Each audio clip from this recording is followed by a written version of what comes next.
As a HR user. ये आपके पास table है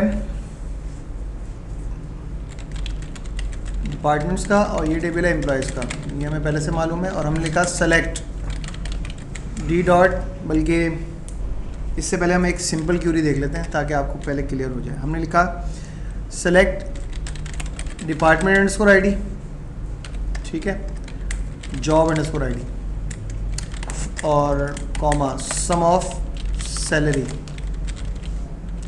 टोटल, और एक हमने लिख दिया काउंट स्टैरिक जो क्या है number of employees from employees group by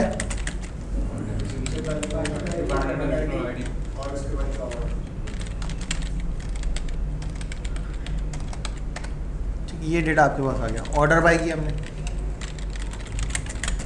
order by 1, ये रिजल्ट आ रहा है, ठीक है। ये क्योंकि हमने पहले भी देखी है। क्या इन्फॉर्मेशन आ रही है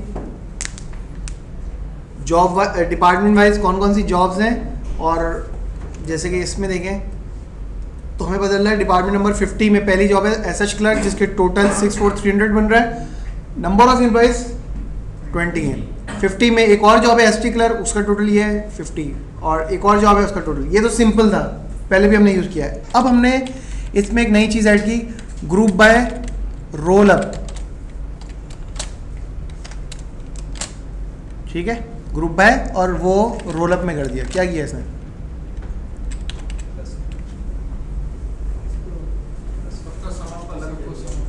सब टोटल लेकर आया कि डिपार्टमेंट जो नंबर 10 है उसमें एक ही जॉब है और उसकी जो सैलरी आ रही है वो, और इन द एंड डिपार्टमेंट की जब कैटेगरी खत्म हुई तो डिपार्टमेंट का टोटल ये बन रहा है, नंबर ऑफ एम्प्लॉयज़ कितने।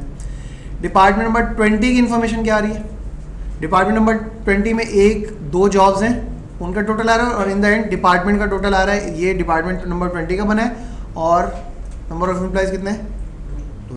इस तरह से सब पे आ रही है। डिपार्टमेंट नंबर 50 में क्या है, एसएच क्लर्क का टोटल ये है और 20 एम्प्लॉयज़ हैं, एसटी क्लर्क 20 हैं, एसटी मैनेजर 5 हैं, टोटल 45 हैं इस डिपार्टमेंट में, और डिपार्टमेंट का टोटल, यानी कि सब टोटल हर डिपार्टमेंट लेवल पर भी टोटल आ रहा है, और इन द एंड ये आपके पास ग्रैंड टोटल आ रहा है। तो ये एक फीचर जो है हमारे पास आ गया, जो कि हमने बहुत आसानी से इसको यूज़ कर लिया। ये कौन सी रिपोर्ट होती है रिपोर्ट्स में, ग्रुप बाय, ग्रुप बाय, उसके अंदर होता है कि ग्रुपिंग दिखाए, 10 की इन्फॉर्मेशन है, 20 की है, 30 की है, प्लस हर जहाँ पे डिपार्टमेंट नंबर चेंज हो रहा है वहाँ पर उनका टोटल शो करे, इस तरह से, ठीक है। अच्छा, इसके अंदर अगर मैं एक और चीज़ ऐड कर दूँ, नहीं फ्लैशबैक के अंदर नहीं आती, फ्लैशबैक ख़त्म हो गया। कहाँ पर, वो मैंने ये बताया था कि फ्लैशबैक के बहुत सारे टॉपिक हैं, और यहाँ पर हमारे पास सिर्फ फ्लैशबैक वर्जन क्यूरी का ट्रेलर है खाली, मूवी नहीं है, ठीक है। एडमिन 1 और एडमिन 1 बता दिए ना।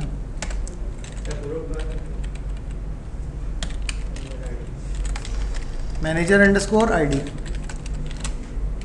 अब क्या किया इसने, अगर आप इस रिकॉर्ड को देखें, डिपार्टमेंट नंबर 50 में एसएच क्लर्क जो 120 मैनेजर के अंडर में आते हैं, उनकी सैलरी का टोटल कितने एम्प्लॉयज हैं उसके अंडर में, 4।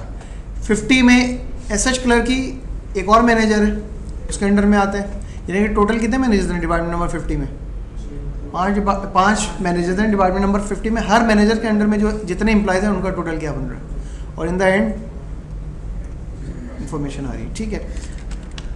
अब हमने यहाँ यूज़ किया ग्रुप बाय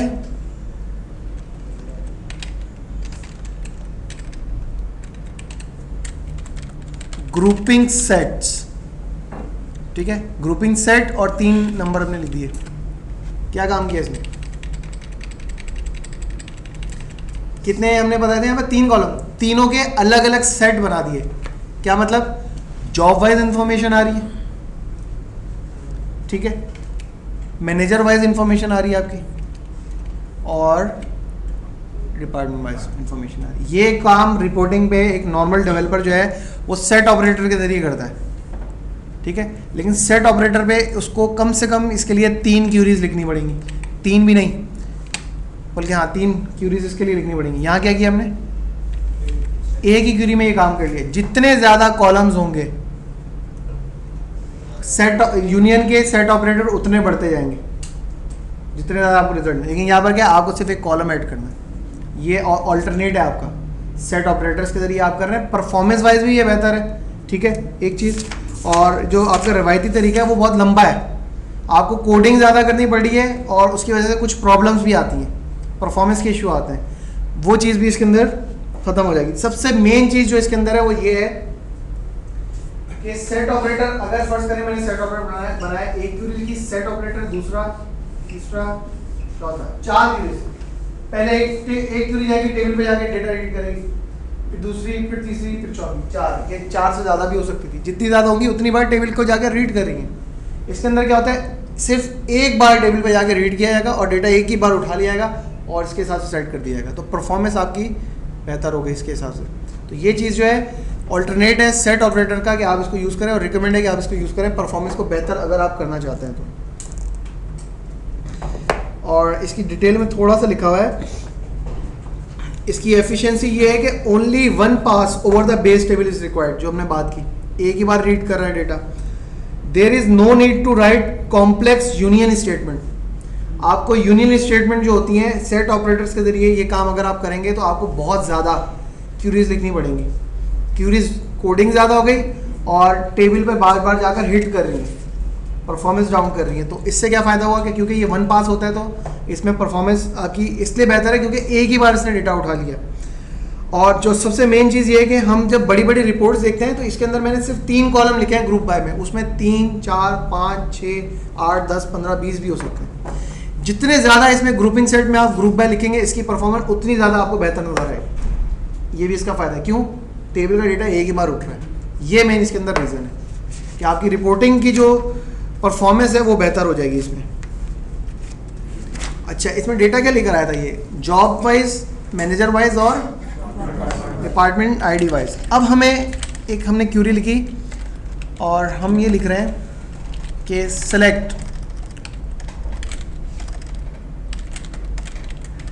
L.city, ठीक है, बल्कि हमने लिखा C.country_name, L.city, D.department_name और sum of E.salary, ये सम है आपका, अकाउंट ऑफ E.salary एस्टैरिक कर दें इसको, ठीक है। From employees E join departments D और ऑन E.department_id इक्वल टू वो D.department_id के, ठीक है। और join locations L on D.location_id equal to वो L.location_id। Join countries C on L.country_id equal to C.country_id के। और बस ग्रुप बाय C.country_name और L.city और D.department_name। ये क्यूरी चल गई हमारी, ठीक है। अच्छा, कॉलम ज़्यादा हैं हमारे,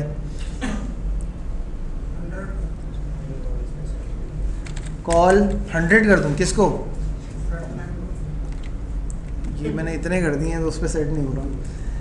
अच्छा खैर, A22 फॉर्मेट,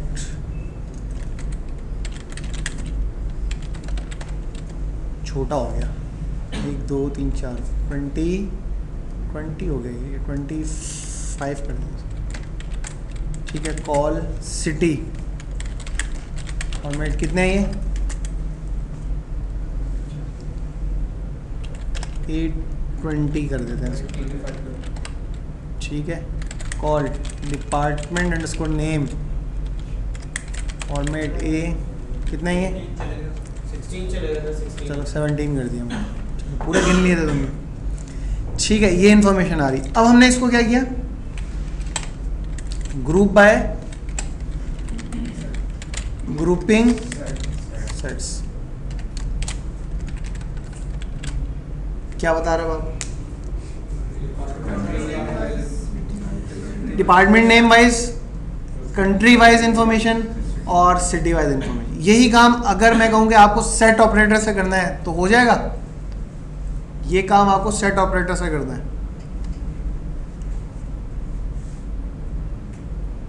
हाँ सोचे, सोचने के लिए बहुत टाइम है। कैसे होगा, नहीं ये तो एसक्यूएल के अंदर ही होगा ना, ये डीबी में थोड़ी होगा। डीबी में जाकर आपको इतनी कॉम्प्लेक्स क्वेरीज नहीं लिखनी होती। सर अब ये मुश्किल आसान कर दी और गलत तो हम ये यूज करते हैं। बहरहाल आपको जहाँ आप यहाँ ये यूज़ करेंगे ना ग्रुपिंग सेट, तो वो सीनियर बोलेगा ये क्या यूज़ करो, ये यूज़ करो, क्योंकि वो तो पहले से ये यूज़ कर रहा है। तो वो ये देखेगा तो बोलता है यार ये क्या यूज़ कर रहा है।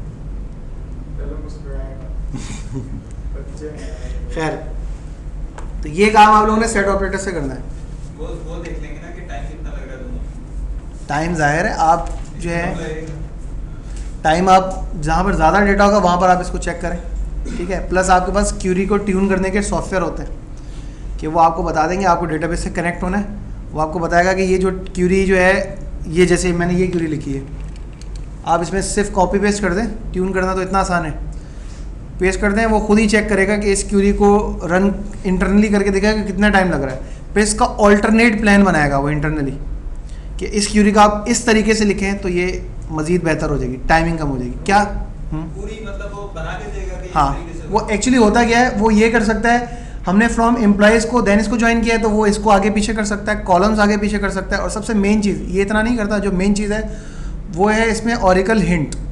हिंट इसके अंदर इंक्लूड करता है। हिंट का मतलब होता है कि वो ऑरिकल को बताता है कि ये काम इस तरह नहीं इस तरह करो तो ये बेहतर हो जाएगा। ये एक मेन चीज़ है जो उसके अंदर होती है कि ऑरिकल को भी हम बता रहे हैं कि आप जो कर रहे हैं ना वो गलत है, आपको मैं इस तरह से कह रहा हूँ ना, आप इस तरह से करें, तो वो उसमें फिर परफॉर्मेंस आपकी मज़ीद बेहतर हो जाती है। ये एक अजीब सी बात है कि हमें खुद ऑरिकल को बताना पड़ रहा है, लेकिन बाहर ये फीचर, एडवांस फीचर मौजूद है आपके पास। वो ट्यूनिंग का कौन सा सॉफ्टवेयर? वो डिफरेंट सॉफ्टवेयर हैं, टोड के अंदर होता है आपका। टोड के अंदर मौजूद है फिल्टर। टोड 10.5 करेंगे तो उसमें साथ में इंस्टॉल होता है। डेवलपर नहीं दे रहा। ये एसक्यूएल डेवलपर में नहीं है। फिर एसक्यूएल ऑरिकल के अपने टूल्स हैं, इंटरप्राइज मैनेजर है, क्यूरी रख दें या क्यूरी चल रही होगी वो खुद ही बता देगा इस क्यूरी में ये मसला है, ये करते हैं सही हो जाएगा। एनजी में तो इतना आसान है ये काम। अच्छा जी, तो ये हमने ग्रुपिंग का फंक्शन देखा इसमें।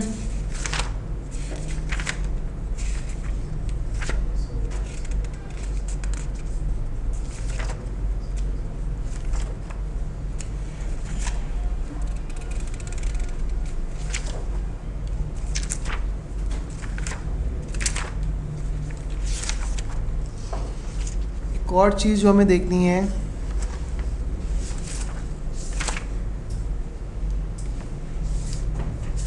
वो है इसमें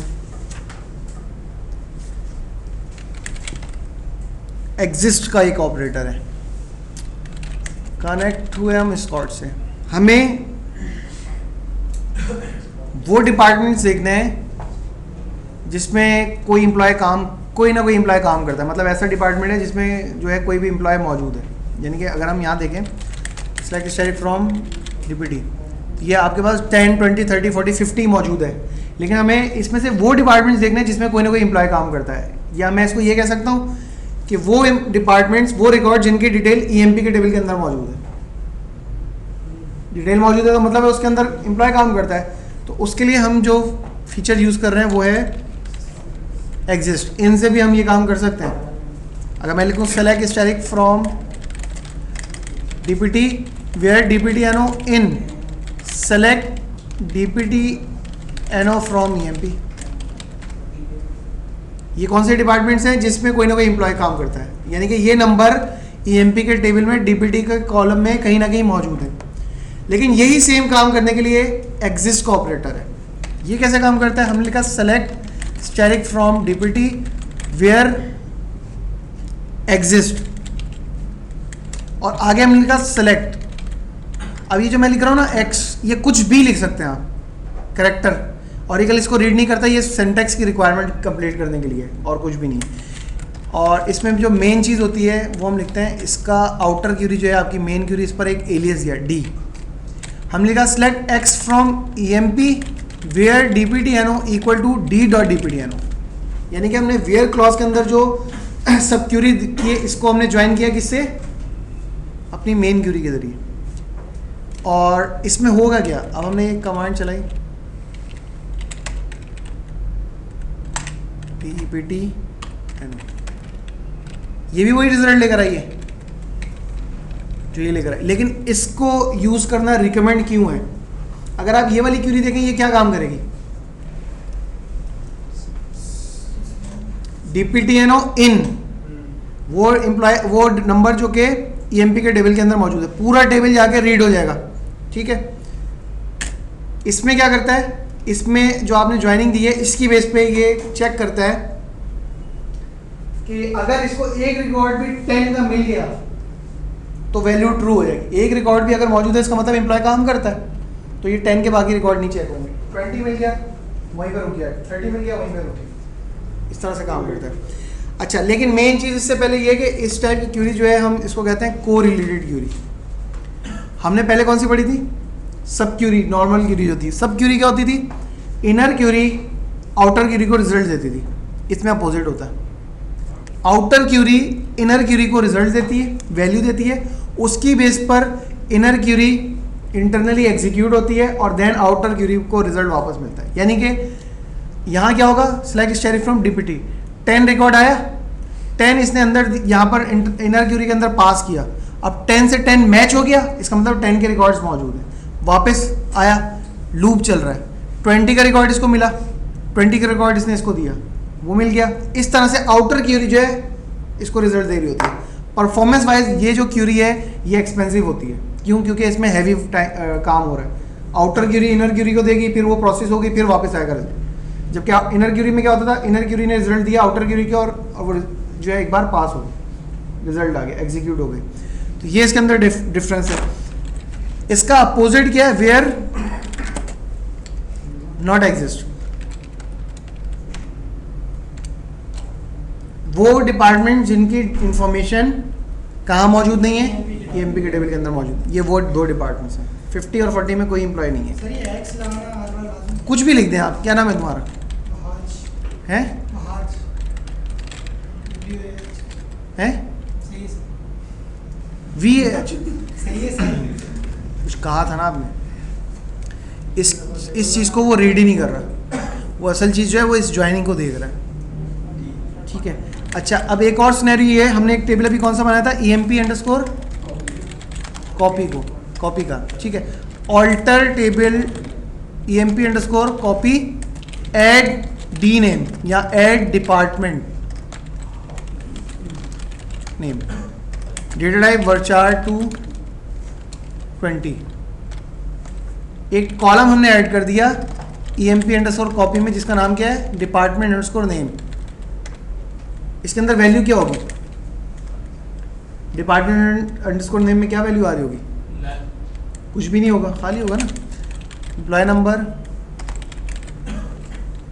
ई name, job, sal, department underscore name from EMP underscore खाली है। अब मैं ये चाह रहा हूँ कि यहाँ पर डिपार्टमेंट का नाम लिखा हुआ जाए, जो इनका जो भी DPTN हो, इसके मुताबिक।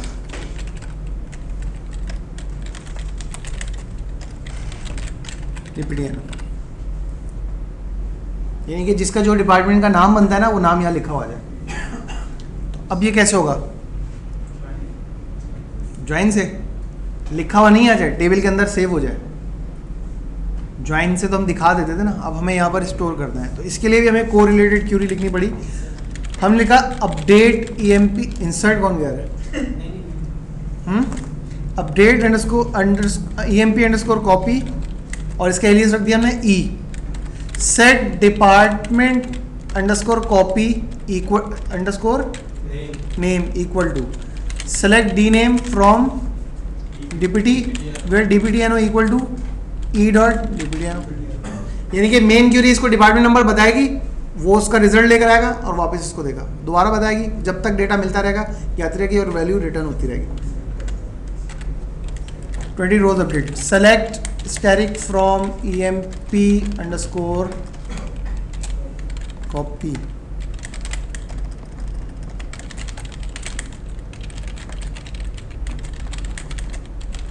Department name from EMP underscore copy. जिसका डिपार्टमेंट नंबर नहीं था, नल था, वो तो जाहिर है उसका कोई डिपार्टमेंट का नाम नहीं आएगा।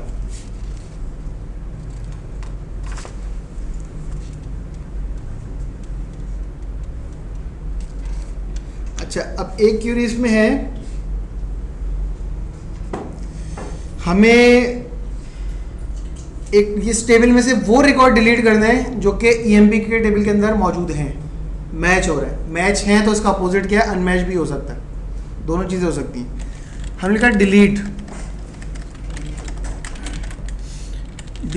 EMP अंडरस्कोर कॉपी, और इसका एलियस हमने रखा C, where employee number equal to select EMPNO from EMP where employee number equal to C dot EMPNO।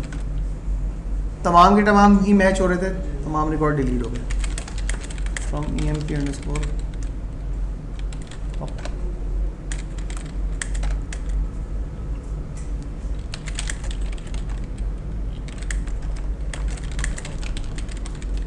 ये वो मेथड है जिसके जरिए हम क्या कर सकते हैं, जो मैच हो रहा है रिकॉर्ड उसको डिलीट करो, जो मैच नहीं हो रहा वो रह जाएगा। तो ये वो मेथड है कि टेबल के अंदर जो रिकॉर्ड्स हैं, अगर वो उस टेबल के अंदर भी मौजूद है तो यहाँ से डिलीट कर दो, ऐसा हो सकता है।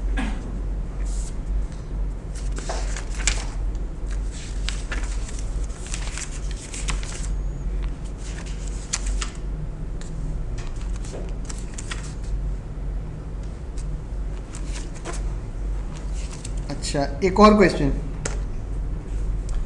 हमें वो एम्प्लॉयज़ देखने हैं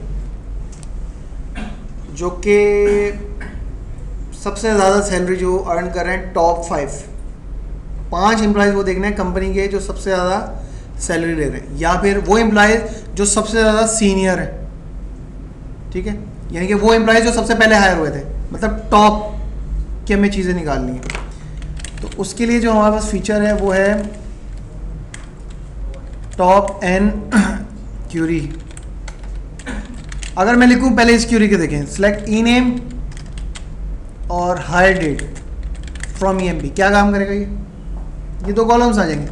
लेकिन मैंने लिखा select E name comma hire date from, और फ्रॉम के बाद लिखा select E name comma hire date from EMP। ये वही रिजल्ट लेकर आ रहा है जो मैं अगर फ्रॉम EMP लिखता तब भी यही आता, ठीक है, कोई डिफरेंस नहीं है। लेकिन अब हमने इसमें ऐड किया ऑर्डर बाय हायर डेट। अब क्या हुआ, ऑर्डरिंग भी आ गए, ये भी बड़ी बात नहीं थी, ऑर्डर बाय तो हम वहाँ पे भी यूज़ कर सकते थे, लेकिन अब हम इसको रिस्ट्रिक्ट कर सकते हैं, where row num less than और इक्वल टू 3, कि ये जो रिजल्ट आ रहा है यहाँ से, उसमें जितने भी रिकॉर्ड्स आ रहे हैं उसकी नंबरिंग जो इसने असाइन की है उसमें से स्टार्ट के 3 रिकॉर्ड्स उठाने, खाली बाकी रिकॉर्ड्स आपको नहीं देखते। ये भी वहाँ नहीं हो सकता था? कौन सा? ये वहाँ नहीं हो सकता था। वजह क्या है, ऑर्डर बाय की क्लॉज वेयर क्लॉज के बाद लगती है, ठीक है ना। तो वेयर क्लॉज जब लग जाएगी तो पहले नंबरिंग असाइन हो चुकी होगी, उसके बाद आप ऑर्डर बाय लगा रहे हैं, इस वजह से ये काम वहाँ नहीं हो सकता, वरना आप वहाँ में भी कर लेते। तो ये वो मेथड है जिसके जरिए हमने क्या किया, टॉप 3 एम्प्लॉयज जो सबसे पहले हायर हुए थे। अगर मैं यहाँ पर कर दूँ डिसेंडिंग और वो नल इनवैलिड डेटा है, ये आप हटाएं तो ज़्यादा बेहतर है। वो रिकॉर्ड्स आ गए जो सबसे एंड में हायर हुए थे। अच्छा, और अगर इसको हम जी सैलरी पे, हाँ सैलरी पे करते हैं हम इसे, हमने यहाँ पर सैलरी कर दिया।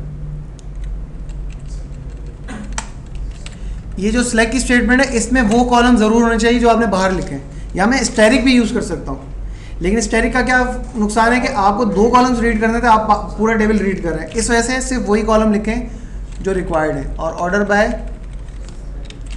सेल डिसेंडिंग अगर हम करें तो डिसेंडिंग में कौन से रिकॉर्ड्स आ गए? टॉप 3 रिकॉर्ड्स है ना ये, ठीक है। अगर हम डिसेंडिंग हटा दें तो क्या होगा? अपोजिट हो जाएंगे, जिनकी सैलरी सबसे कम है, सबसे कम जो अर्निंग कर रहे हैं। अच्छा, लेकिन इसमें एक प्रॉब्लम है।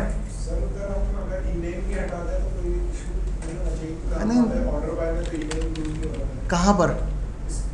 यहाँ से ई नेम हट गया तो वो जो मेन पर ई नेम आ रहा है वो उसको नहीं पता चलेगा ना। अगर मैंने यहाँ से हटा दिया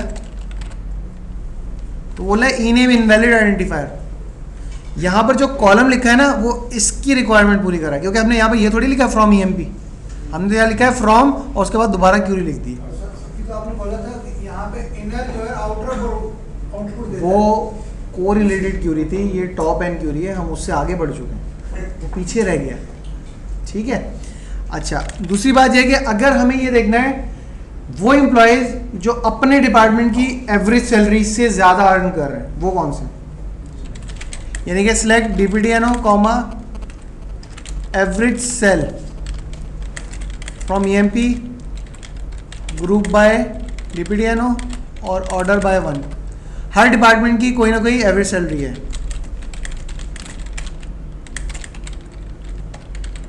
ओहो, चाइल्ड रिकॉर्ड फाउंड, ये क्या एरर है?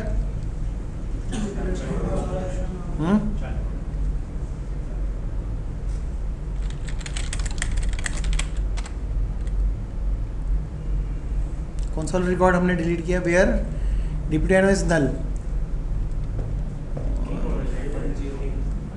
हमने क्या लिखा? Where DPDNO is null. Department number किसका नल है? किंग सेल्समैन, लेकिन रिकॉर्ड डिलीट ही नहीं हुआ ये। सर इसका एमजी जिसका जो एम्प्लॉय नंबर है वो कहीं एमजीआर होगा। कहाँ है?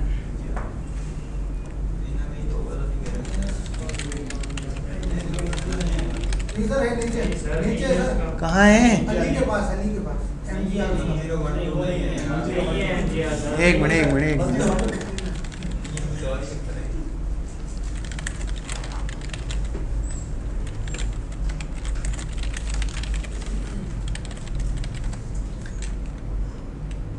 सिस अंडरस्कोर सी, अरे इसको किया आपने कॉपी और यहाँ से आपने लिया टेबल का नाम और where constraint name equal to this.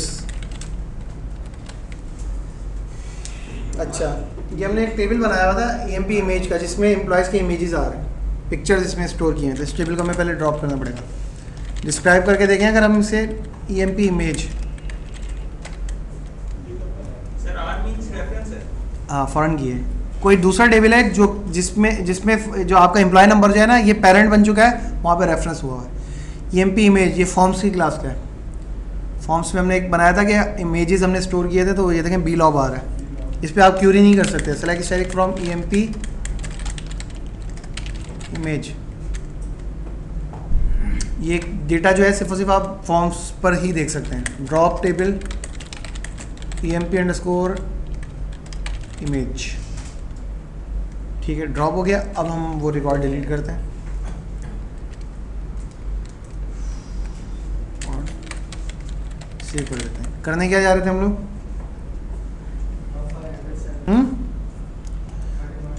Her department की हमें वो एम्प्लॉयज़ देखने हैं नाम के साथ जिनकी सैलरी से ज़्यादा है। तो हमने लिखा select E name comma job comma sal comma DPTNO from EMP, ये क्या करेगा, दिखा दिया। लेकिन अब हमने यहाँ लिखा एक और कॉलम B.AVG सेल। अब AVG सेल है इसमें टेबल के अंदर नहीं है, तो हमने लिखा फ्रॉम EMP E, बल्कि E कर देते हैं चले, E dot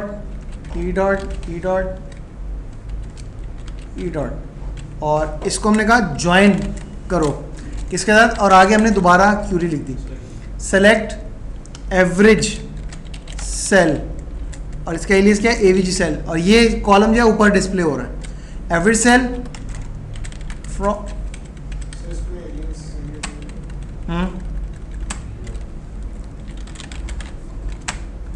from EMP group by DPTNO, ठीक है। और इसका एलियस क्या रख दिया, इसका एलियस क्या आएगा B आ जाएगा, ठीक है। अब ये EMP की क्यूरी अलग डेटा ला रही है। अच्छा अगर मैं इसको चलाऊं अब ये नहीं चलेगी, तो ये क्योंकि हमने कंप्लीट नहीं किया, ज्वाइन का सेंटेक्स आया था, इसका मतलब हमें ऑन की कंडीशन दिखनी है।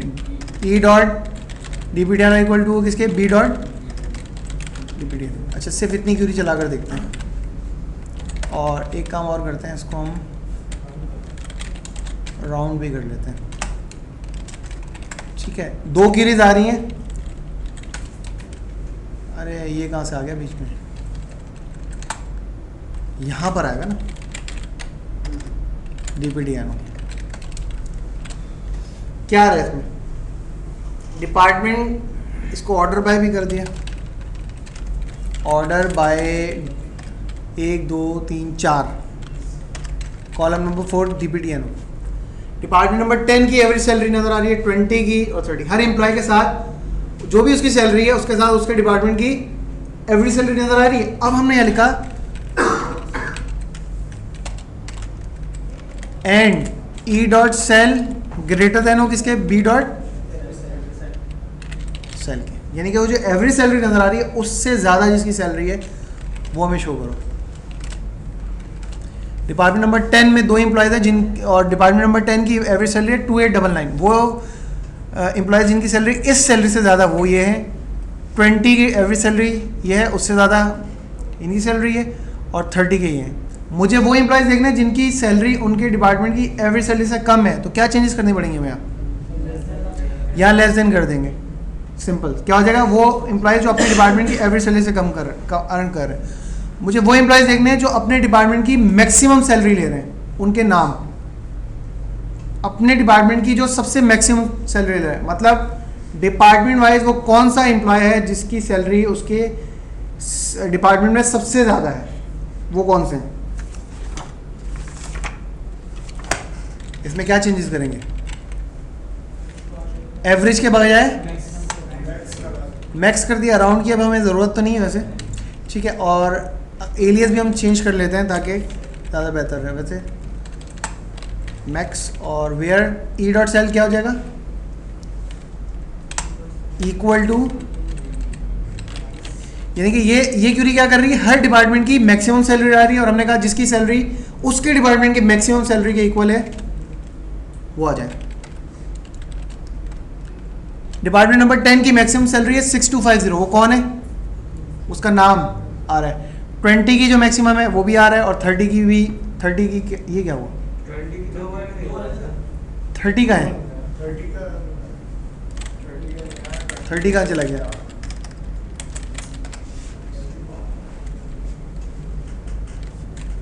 थर्टी है ना, हमने क्या लिखा है वेयर, अच्छा एक मिनट, ये मसला क्या है, select max sal from EMP, आपको मसला नज़र आना चाहिए, अभी भी नज़र आ रहा है, वेयर DPTNO इक्वल टू 30, ये मसला है 0.5, और हमने ऊपर क्या किया हुआ था, हमने राउंड कर दिया था। अब सैलरी तो मैच नहीं होगी ना, या तो आप वहाँ पे भी राउंड करवाएं या फिर राउंड हटाएं वहाँ से, तो हमने यहाँ से, अब ये इत्तेफाक से डेसिमल में आ गई सैलरी, तो हमें पता चल गया कि ये एरर भी आ सकता है।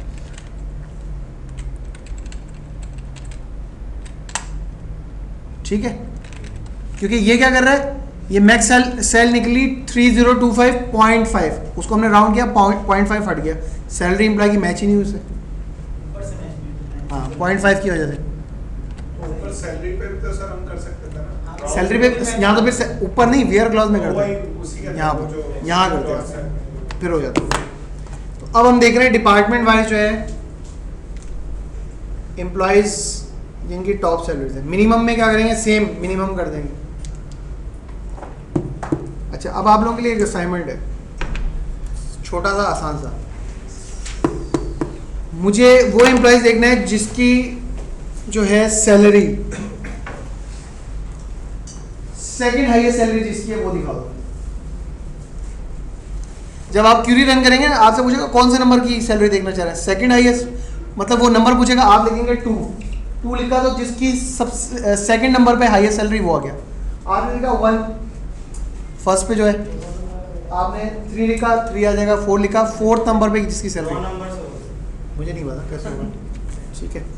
ये करना है, क्या करना है, हमने क्यूरी एक ऐसी बनानी जब वो रन होगी तो सब्स्टिट्यूशन वेरिएबल भी हो सकता है वो, ठीक है, जिसके जरिए वो ज़ाहिर है इनपुट लेगा हमसे।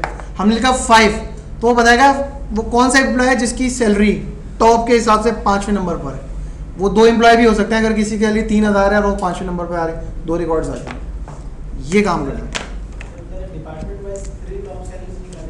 Department wise. ये क्या आ रही है, हाँ हर डिपार्टमेंट की 3 टॉप सैलरी। ये करें फिर वो पता चल जाएगा आपको। कोरिलेटेड क्यूरी और क्या था, सब्स्टिट्यूशन वेरिएबल टाइप की कोई चीज़ इसमें यूज़ होगी, 12 इतना मैं बता सकता हूँ आप लोगों को, ठीक है। तो ये आप लोगों ने करना है।